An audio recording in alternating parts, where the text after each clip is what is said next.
Continuamos con Notimundo a la Carta.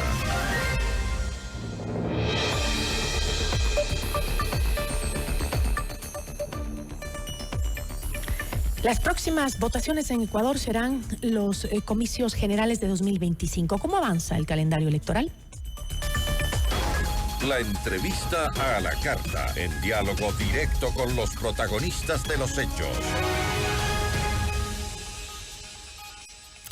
Está con nosotros Enrique Pita, vicepresidente del Consejo Nacional Electoral. ¿Cómo está? Muy buenas tardes. Gracias por estar con nosotros. ¿Nos puede ayudar prendiendo su micrófono, por favor? A ver. No le escucho.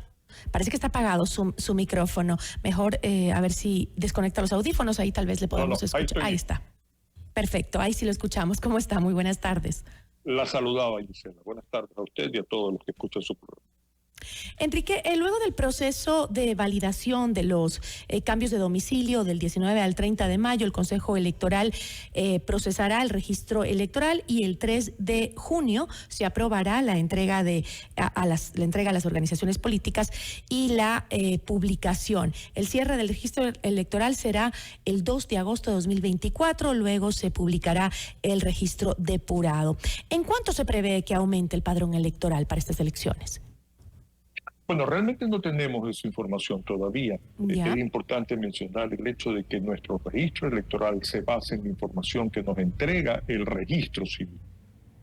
No es una información o no es un padrón que el Consejo Nacional Electoral trabaja a discreción o de acuerdo a información que procesa directamente. Es importante aclarar esto porque mucho hay cuestionamientos respecto a personas fallecidas o a nombres repetidos, pero en definitiva nosotros lo único que hacemos es operar sobre la base de la información que nos entrega el registro civil. ¿Y qué sucede con el caso de los extranjeros, por ejemplo, residentes en Ecuador?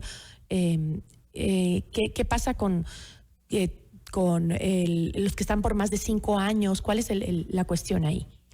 Esa sí es una información que procesamos nosotros directamente, porque así está contemplado en la ley.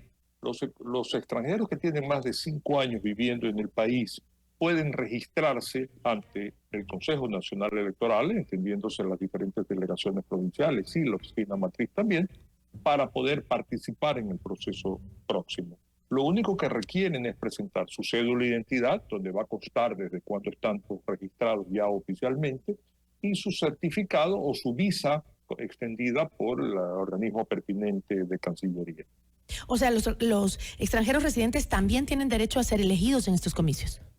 Sí, señor. Y ese es un derecho que está contemplado en la Constitución y en el Código de la Democracia. Mire usted, por ejemplo, que para el referéndum y consulta popular del 2024 estuvieron acreditados, digamos, al derecho a votar 25.052 personas. Y a la fecha tenemos ya trámites en proceso de extranjeros que se están registrando de 953 personas. Y obviamente los cambios de domicilio, porque también los extranjeros se pueden cambiar de domicilio, se siguen procesando y se van a realizar hasta el 11 de mayo.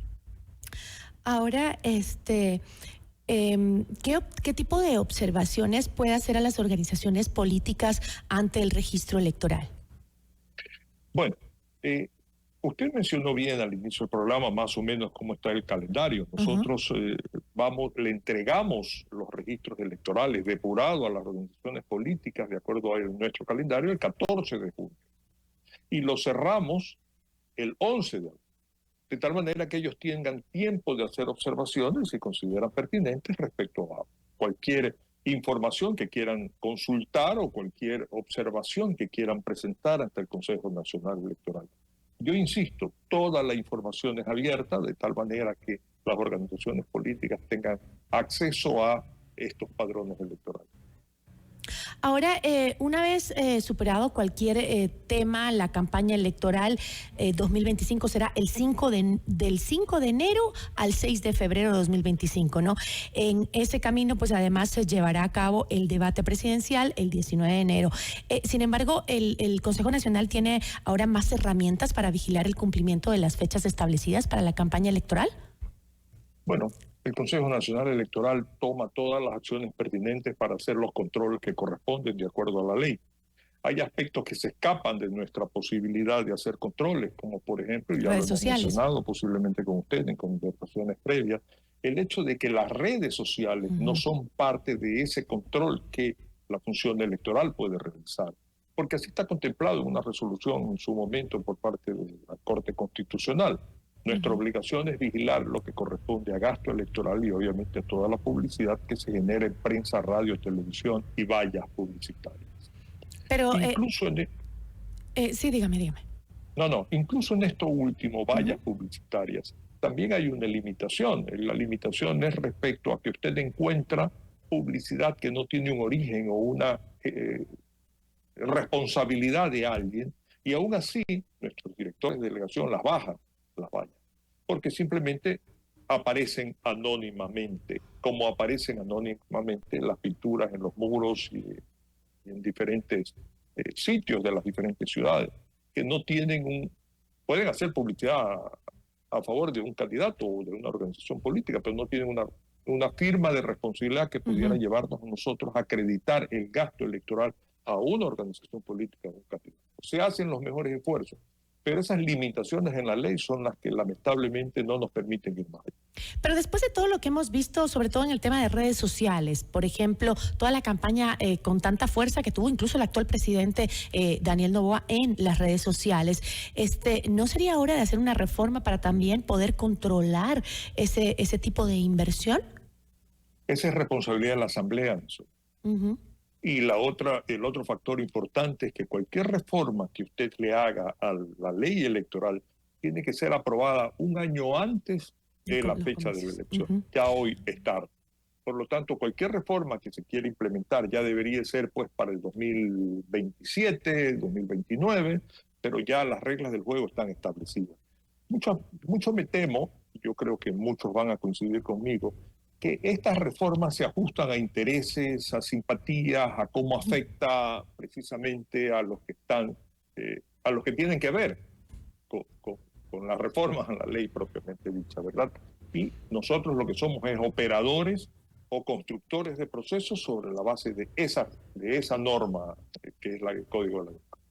Me gustaría brevemente hablar sobre el tema del movimiento Construye. La bancada de este movimiento apeló la sentencia del juez electoral Ángel Torres, con la cual pues eliminó a esta tienda como organización política. El asambleísta Jorge Peñafiel dijo que el tema se resolverá en el Pleno del Tribunal Contencioso Electoral.